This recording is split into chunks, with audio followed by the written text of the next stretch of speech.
muraho bene data bari hirya no hino, cyane cyane hano iwacu mu Rwanda, ariko nshuhuje abakristo inshuti z'umusaraba bari mu bihugu by'i Burayi, muri Amerika, muri Aziya, hano muri Afurika, ibihugu bidukikije, Kongo, Burundi, Tanzania na Uganda. Muraho yemwe, ni Riziki Chantal, ndabasuje nongeye kugaruka kuri channel ya Riziki Chantal. Kubw'ibyo nari maze iminsi ntari kuboneka, ariko Yesu yangiriye ubuntu nongeye kuboneka.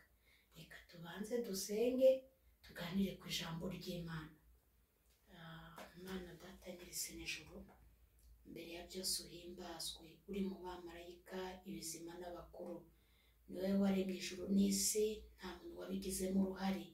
Ibyo tuzi tubonesha amaso n'ibyo tutarabona, byose biriho byaremwe nawe.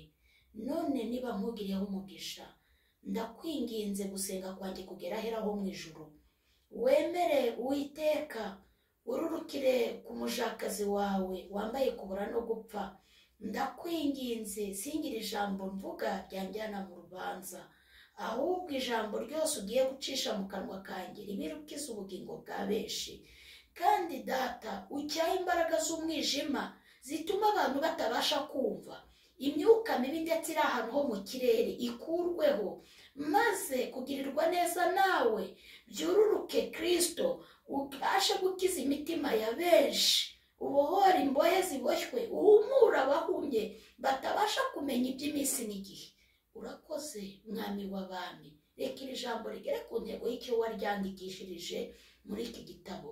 Mwami urakoze, nanjye ndemeye ko mbe igikoresho wo ukikorera. Urakoze kubyumvishije, senze nizeye ko ugiye gukora cyane ibiruta ibyo nsabye. Bisabye Imana Data mu izina ry'Umwami wacu Yesu Kristo, amen. Muraho yemwe, ni Riziki Chantal, nagarutse, yangarukanye ijambo ry'Imana riboneka muri Ezekiyeli ibice 5. Turahera ku murongo wa mbere tugarukire ku murongo wa 4. Tubone turivugeho uko umwuka ampaye kubivuga. Muri Ezekiyeli ibice 5 umurongo wa mbere kugeza ku wa 4, umutwe w'amagambo uravuga ngo yerekanisha umusatsi we ibyago bizaba muri Yerusalemu. Ku murongo wa mbere avuga ngo nuko rero mwana w'umuntu wishakira inkota ityaye imeze nk'icyuma cyogosha, maze uyende uyinyuze ku mutwe wawe no mu bwanwa bwawe, maze wishakira iminzani yo gupimisha ubone kugabanya umusatsi. 1/3 cyawo uzagitwikire mu murwa hagati, igihe iminsi yo kugota izaba irangiye. Kandi uzende 1/3 cyawo ugicagaguze inkota mu mpande zawo, na 1/3 cyawo uzakinyanyagize mu muyaga. Nanjye nzabikurikiza inkota. Uzahakure muke uwupfunyike mu binyita by'umwambaro wawe, kandi uzende muke muri uwo uwujugunye mu muriro hagati, ugurumane, niho umuriro uzaturuka ugere ku nzu ya Isiraheli yose. Amen. Muraho yemwe, ngira ngo iri jambo ni ijambo rikomeye, ni ijambo navuga, ntabwo wavuga ngo teoloji yarisobanura, ni ijambo ryasobanurwa n'umwuka wera. Ngira ngo abari kunyumva, abatuye isi hirya no hino, murumvira ijambo ryerekanye, ijambo yerekanisha umusatsi we ibyago bizaba muri Yerusalemu. Umusatsi ni Imana yaribwiye Ezekiyeli ngo ahanure ubu buhanuzi bukomeye gutya, avuga ku byago bigiye kuba Yerusalemu. Sinzi wenda niba muri gusobanukirwa icyo ngiye gusobanura. Yavuze ngo nuko rero mwana w'umuntu wishakira inkota ityaye imeze nk'icyuma cyogosha, nabigeranya n'urwembe cyangwa tondeze cyangwa se sizo, nuko ngo inyuze ku mutwe wawe no mu bwanwa bwawe. Murabizi ko abagabo uretse wenda ibyateye ubu ariko abenshi ntibagipfa kugira imisatsi. Niyo mpamvu Imana yamubwiye ngo ashyire no ku bwanwa mbese asayidire umusatsi we mwinshi. Arengeje Imana iramubwira ngo uwo musatsi uwugaburemo gatatu, ngo kimwe cya gatatu cyawo uzagitwikire mu murwa hagati igihe iminsi yo kugota izaba irangiye, ngo kandi kimwe cya gatatu cyawo uzagicagaguza inkota mu nkengero z'umurwa. Arongera Imana iramubwira ngo ikindi kimwe cya gatatu cyawo uzakibuhe mu muyaga, ubuhe gutyo ugende, ndi Uwiteka nzabikurikiza inkota. Cyakoze aravuga ngo uzahakure muke, wende muke uwupfunyike ku binyita by'umwambaro wawe. Abari kunyumva uwo mwakumva ubuhanuzi, uretse ko wenda abahanuzi baba baragowe, uragira ngo aya magambo aroroshye mu kuyasobanura. Cyakoze hamwe no gusenga Imana no kubihabwa n'umwuka wera, umva icyo Imana yari ishatse kuvuga kugira ngo ntange urugero kuri uyu musatsi abantu babyumve. Icyo Imana yari ishatse kuvuga, aravuga ngo uzanahakure muke, ngo uwutwikire ku nzu ya Isiraheli yose igurumane, umuriro uhereho ubwo ugurumane ugere ku nzu ya Isiraheli yose. Nashaka kuvuga ngo nk'Abanyarwanda muri buki 94 wenda urugero kumvikanisha mu uzawutwikire mu murwa hagati. Muribuka ko ari abantu bapfiriye muri uyu murwa wa Kigali. Muribuka ko ari abandi bantu barihishe no mu nkengero mu ntara, baranga barapfa kandi bishe no mu myobo bakabakuramo no mu biti. None yavuze ngo uzakure muke uwubuhe mu muyaga, ndi Uwiteka nzabikurikiza inkota. Hari n'abateze indege, abandi batega amato n'imodoka, abandi bagenda n'amaguru bahungira mu bihugu bitandukanye, ariko ntibyabujije inkota kubageraho. Cyane cyane wenda urugero rugaragarira abatuye isi Kongo, Abanyarwanda bahapfiriye ni benshi cyane kandi bazi ko bacitse urupfu. Ariko Imana yavuze ngo uzahakure muke upfunyike ku binyita by'umwambaro wawe. Bene data nakunze kubona abagore, abamama aribo bakunze gupfunyika ku gitenge akantu k'agapfundo, niba ari nk'akanota agapfundika agakenyera, wenda mu Kinyarwanda ngo ni ku gikodorero niho bashyize hafi aho ngaho.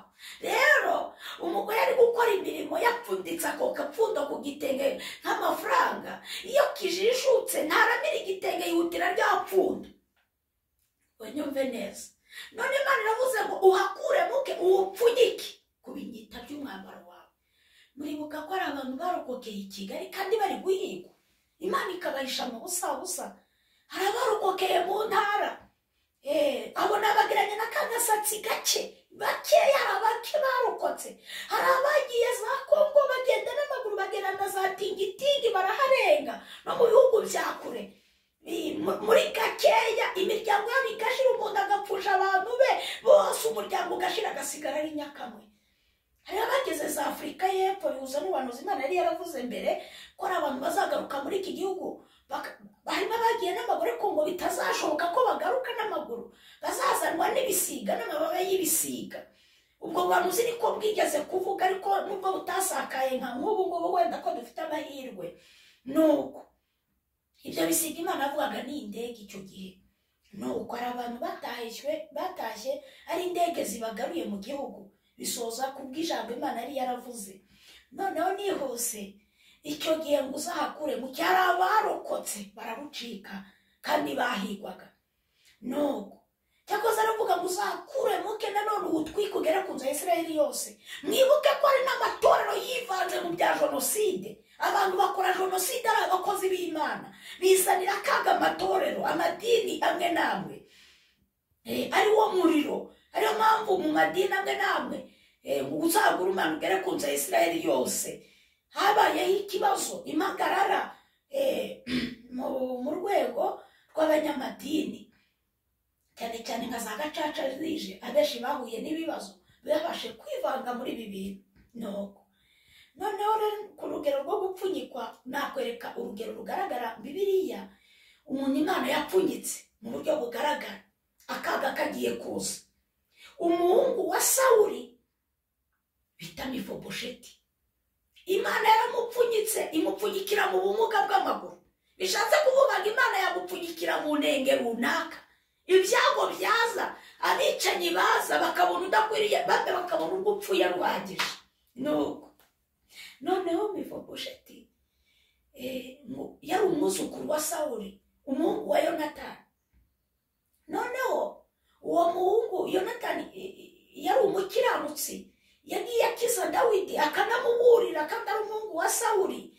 No, ariko inkota ije kuko atarapfunyitse atarayishwe yamunyuzemo. Ariko uwo mwana yari yarabyaye, Imana imuhisha mu bumuga bw'amaguru. Hari igihe tubona Imana waravutse uri impumyi tukagira ngo irakwanze, ukavuka wenda umugaye amaguru tukagira ngo yakwigirijeho ngana, ariko Imana ibizi ikintu ikoze gikomeye we utabasha gutekereza. Kwa Sawuli baramunena, baravuga ati bwami nta bintu by'ibicumba, nta bakambakamba bahaba, mureba wo mu mujyana atadusebya, hatazaza inama z'abaperezida bagenzi bacu, z'abami bagenzi bacu, hatazaba inama runaka tugaseba basanga dufite abuzukuru bamugaye amaguru. Nuko ngo bamujyana aho bita kwa Makiri i Lodebari, ntiyanaba no kwasi kuko isi nta mbabazi igira, isi ntigira impuhwe. Umubyeyi abasha kukwanga nk'uko Imana yabivuze, byanditse muri Yesaya ngo umubyeyi abasha kwibagirwa uwo yibyariye, akibagirwa rwose uwo yiyongereje. Birashoboka kuko na Sawuli ndetse na Yonatani wari wese uyu Mefibosheti baramwibagiwe, umwe yibagirwa ko ari umwuzukuru we kubera inenge y'ubumuga. Nuko ariko nanone ikigaragaza ko Imana yari yamupfunyitse, inkota yanyuze muri Isirayeli ica kwa Sawuli. Ntawe warokotse n'umwe mu babyawe na Sawuli, mu bamukomotse na ba Yonatani bose barapfuye, na ba Mikayeli umukobwa wa Sawuli. Ariko Mefibosheti wari umugaye wenyine niwe warokotse. Birashoboka ko muri icyo gihugu n'abicanyi bamugeraga bakavuga ati gupfuye rurahagije. Ushobora kuba uri mu bibazo ukagira ngo Imana yaragutaye, ndetse n'uwe kagombye gukura bakavuga ati gupfuye rurahagije. Nuko baramureka. Mu kumureka Dawidi ajya ku ngoma. Ageze ku ngoma ngo amaze kugubwa neza, yibazisha ikibazo yumvaga bidashoboka bitewe n'ibyabaye mu gihugu. Aravuga ati ese ubwo hari umuntu wo kwa Sawuli waba ukiriho ngo mugirire neza ku bwa Yonatani? Yaba hari? Hari abantu baze gutanga amakuru rero, maze baravuga ati arahari ariko ntacyo amaze. Yarahari, maze no kwa sekuru bari baramunenye, arahari ntacyo amaze. Dawidi aravuga ati icy'ingenzi ngiye mu munzanire. Bari bazi wenda bimwitima, bamwe bibwiraga ko agiye kumwica urubozo. Wenda nk'abo Sawuli yari yarafunze, abo yari yarigirijeho ngana, baravuga ati nabo bajya babona bumvaga bishimye. Ariko ntibari bazi umugambi w'Imana kuri Mefibosheti. Nuko ngo bajya kureba Mefibosheti.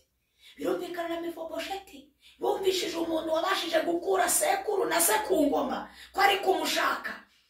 Ntabwo yabashije kwizera yuko Dawidi yamugirira neza. Yumvaga rwose yagiye afite ubwoba, abandi bishimye ati ntacyo ngwino. Nuko ariko Imana mwibuke ko yari yaramupfunyikiye mu bumuga bw'amaguru. Nuko ngo akigera kwa Dawidi bazi ko agiye gupfa, abanzi bo wenda bishimye atawa Imana ishimwe. Nuko Dawidi aramubwira ati guhera uyu munsi amwakira mu rugwiro n'ibyishimo, kuko yibutse neza ba Kristo. Ndabwira abatuye isi, abantu batibuka ineza bagiriwe nabwo ni ubupfapfa. Ntabwo uri umukristo burya, ni ukuri kubona umuntu akugirira neza, akagufasha ukabona ubonye akazi, warangiza ngo ni ubwenge bwawe, akagufasha. Umuntu akakugirira neza ukabona akugejeje mu mahanga akanagucumbikira, ejo ukabona akazi kamurenze ukamusuzugura. Umuntu utibuka ineza yagiriwe, uwo nawe ni umupfapfa. Ni byiza kwibuka ko wagiriwe neza, kandi nawe iyo neza ukayitura abandi. Dawidi yibuka ko Mefibosheti yamugiriye neza, nako Yonatani bimutera kugirira umwana we neza. Aramubwira ati guhera uyu munsi uzajya urira ku meza yanjye. bangahe Imana yakuye ku cyaro bakibuka ababareza ari imfubyi? Ni bangahe muri iki gihe abari kunyumva batuye isi banze wibuke ko papa wawe na mama we bapfuye urakana, none se uracyabyibuka ko ari abakureze, hari abaguhaye ku kijumba, hari abaguhaye ku kirayi, ariko Imana yakugiriye neza iguha ubuzima. Iyi saha ntunakeneye no kubasuhuza. Niba yanarakubwiye nabi ijambo ariko hari amajoro yagucumbikiye, ubona burakeye butari gucya. Umuntu utibuka ko yagiriwe neza ni ukuri, ubwo nabwo ni ubupfu, ni ubupfapfa, kutazirikana uwakugiriye neza, ku buryo umuntu asigara yicuza icyatumye akugirira neza. Hari abantu bazinutswe kongera kugirira neza abantu, imfubyi neza, kubera imbuto mbi. Ariko Dawidi ageze ku ngoma ayibuka ineza ya Mefibosheti ko yagiye amurokora. Hari abagize amahirwe bararokoka muri cyagiye byari bikomeye 9/4. Hari abagize mu ntambara mu bihugu bitandukanye baragucumbikira. Hari abakugiriye neza nyuma yaho y'intambara baragufasha, bakwinjiza mu kazi utari gutekereza, ababyeyi batari kuguha, baragushyingira, barakubakira, baguha ibishyingiranwa, batuma udaseba ku munsi wa mariage. Uracyabyibuka ko wagiriwe neza? Reka twigarukire. Nabwo ni ubupfapfa kutibuka ineza wagiriwe. Mu Kristo aho uri kunyumva, uri kujya mu ijuru, umuntu utibuka ko yagiriwe neza, ahubwo ukizirikana ukazirikana ibibi gusa wagiriwe, ni ubupfu, ni ukuri buri intumbi. Ntabwo mubeshye. Nuko abirangire noneho ngaramubwira ngo nzagusubiza n'imisozi y'inyarurembo. Twigarukire. Yari yibutse neza yagiriwe. Hari abantu Imana yapfunyitse 9/4 irabahisha, ibahisha mu busabusa. Hari abandi yahishe nyuma yaho 9/7 ku Gisenyi, 9/8 mwibuka amakuba, intambara y'abacengezi n'inkotanyi. Ni ukuri byari bikomeye, ariko ikibazo uyu munsi wa none, igihe cyarageze mutazi ko muzongera kubaha. Imana irabapfunyurura ndetse ibaha imibereho, ibasubiza imisozi y'inyarurembo, Imana ibahamaza amamodoka. Ariko icyo mwitura umurimo ni igiki? Nuko mu gihe abandi mwabonye bapfa bagatwika amazu yabo, inka zabo zikaribwa n'abataraziruhiye, ibintu byinshi bikagenda. Nuko cyakoze ngabasha guhumuriza umuntu Imana yapfunyitse ahari hose, yapfunyikiye mu mubabaro, mu muruho, miryango yaragutaye. Icyo nkundira Imana yo yagupfunyitse, iragukurikirana. Naho inkota yaza, naho amarozi yaza, ntabwo ntacyagukoraho. Naho baba bari kuguhiga ntibakubona. Kandi ikiza cyo gupfunyikwa, ngaruke kuri rya pfundo riri ku gitenge. Hari igihe umuntu agira amakenga ati hajya icyo napfunyitse kiracyari agakoraho. Nabigiranye n'abakristo bavuganye n'Imana, bafite isezerano ry'Imana, ikababwira ngo nzabagirira neza. Rimwe na rimwe ukabona ubuzima buranze.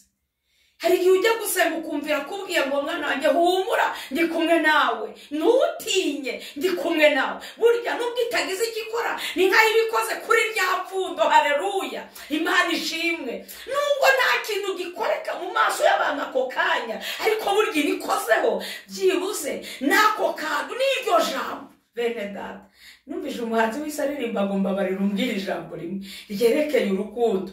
Niba uwisi asaba umuntu ngo mbwira ijambo rimwe, ibaza Imana noneho kugira ngo Yesu akubwira ijambo rimucike mu ndagukunda ryerekeye urukundo, nabyo nishimwe. Haleluya, Imana ishimwe. None Yesu akozeho ni ukurumara kabiri, uraryama ugasinzira. Nuko ubwo birangiye, iyo birangiye ryapfundo, hari igihe nanone umuntu asasa imigeri iti we yakwihangana kurananiye. Hari ukuntu umuntu apfunyurura akayaga kakagera mu gipfunyika, akongera agapfunyika atavuze ngo arapfunyuruye. Hari ukuntu Imana ipfunyurura ugakora ubukwe, ariko ikongera ikazirika inzara igakomeza, ubukene bukaga. Ariko bitavuze ngo iragupfunyuruye, nyine gushyize ahagaragara iguhaye iby'inyarurembo, guhaye kurira ku meza y'abandi. Hari igihe ipfunyurura ukabona urangije amashuri, ukabona ubonye risasi, ariko ikongera ikazirika. byibuze ukamarana iyo morali ugakomeza ukarwana intambara ugakomeza ugasenga, ariko bitavuze ko Imana itazabura gusohoza icyo yavuze ku buzima bwawe. Nuko nihuse icyo ngendereye si ibyo byo gupfunyura, kuko mwarabibonye ko ari abantu Imana yagiriye neza ibakuye mu maraso, mu ntumbi z'abantu. Ariko ikibazo ntabwo icyo ngendereye ujya wibuka ko hari aho abantu baguye wewe ukarurokoka. Uri umusirikare ku rugamba bo muri kumwe ukabona barapfuye abandi baramugaye, wewe ukabona irakurinze n'inzara zose zirimo. Nukuri ujya wibuka gushima umuremyi wo kwizerwa, nuko Dawidi yabigenje akibuka ineza yagiriwe.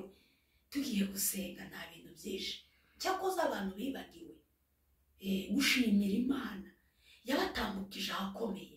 Mumva abagore muri kubise by'inda, abandi ukabona arapfuye kwa muganga, ukabona uri kuri iki gitanda arapfuye, hariya nawe ngo arapfuye, wewe uraho ukavuga uti unanjye kandi ari wowe urembye cyane, ariko wajya kubona ukabona Imana irahagukuye. Ujya wibuka iyo neza y'Imana. Niba rero waribagiwe ukibagirwa ya mihigo wahigiye umuremyi, ijambo ryavuze ngo utwike uwo musatsi ugare ku nzu ya Isiraheli yose. Byumvikana hagize ikibi kiza utaributse neza wagiriwe n'umuremyi, harya icyakurengera Imana yahera kukiyongera kugupfunyika, yahera kukiyongera kuguhisha. Hagize andi makubaza yahera kuki? None ko wayituye gusambana, wa mugore we, ubu hateye icyorezo cy'abagore bari gusambana, noneho byateye iseseme, birarenze rwose. Mwabagore murabona atari ubukunguzi, umuntu w'umubyeyi koko. Ariko mubanze mwibaze, wenda mbwira abatuye isi, mushyire muri logike. Buriya ninde wanezezwa no kubona mama we bamufasha asambana? Ninde byanezeza? Tubwizanye ukuri, ninde wabona mama we ari gusambana nubwo waba uri indaya akavuga ati nta kibazo bisawa? Niba mutifuza ko ba mama wanyu bababyaye bafatwa bari gusambana, kuki muri guhemukira abana muri kubyara? Mwabyaye mugakora ibintu bisa bityo, iby'urukozasoni mu maso y'abantu. Mwibagiwe ibyago n'ipfa Imana yabanyujijemo, impanuka yagiye ibarinda, mukaba mukoze. None ni iyi nyiturano, ni ibimuhebye Imana, muri gusenya ingo za bagenzi banyu. Abagore bagenzi banyu bakara badasinziriye hejuru yawe, wa mugore we, aho uri hose uzi ko uri gutwara abagabo b'abandi. Unyumve neza, ntuzabura kunyurwamo n'inkota y'Uwiteka. Hateye ubutinganyi no mu nsengero burimo, mu bacuranzi.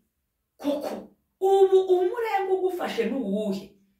Kubuzi gucuranga sentetizeri niyo mpamvu biguteye ibikabye imisatsi. Reka data ntugisokoza, ubwanwa ni nka ruhaya, inzara ni nk'iz'ikiyoni, umukoko.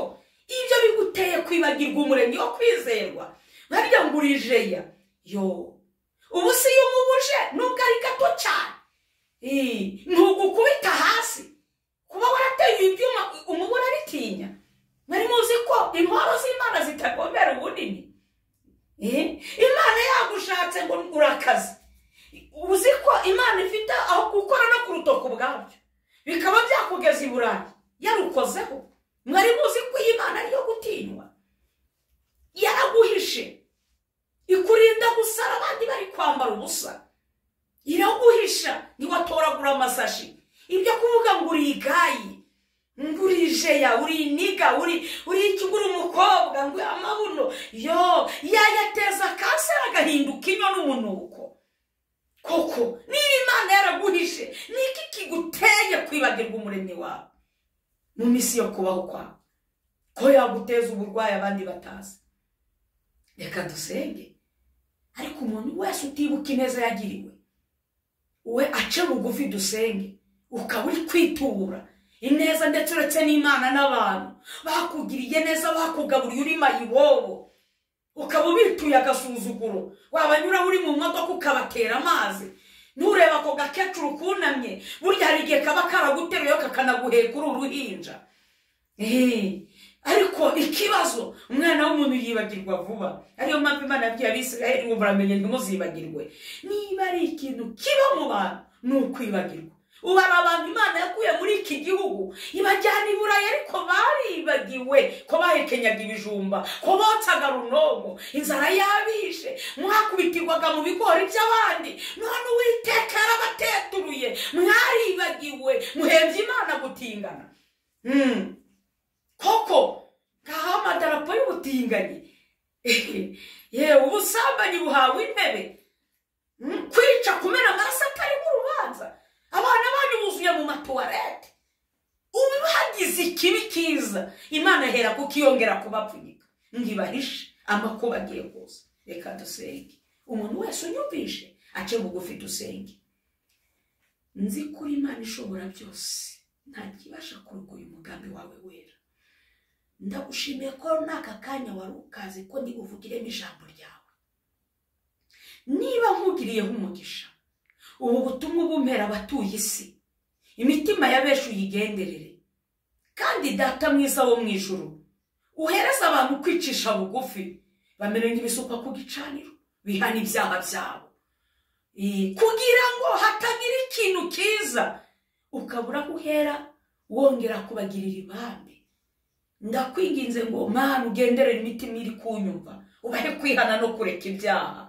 Kandi babarira abantu aka kanya bumvishira ijambo bagaca bugufi, amaraso ya Yesu abeza abatunganye, bakurwaho ikibi cyose, bakurwaho umugayo wose, kugira ngo ejo intebe y'imanza nimanukira mu isi uje guca imanza z'abari mu isi batarimbuka.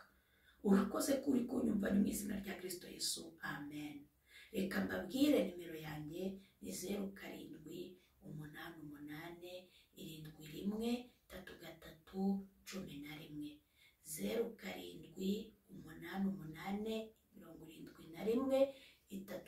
0788713311. Muri kumwe na Riziki Chantal, muraho yemwe.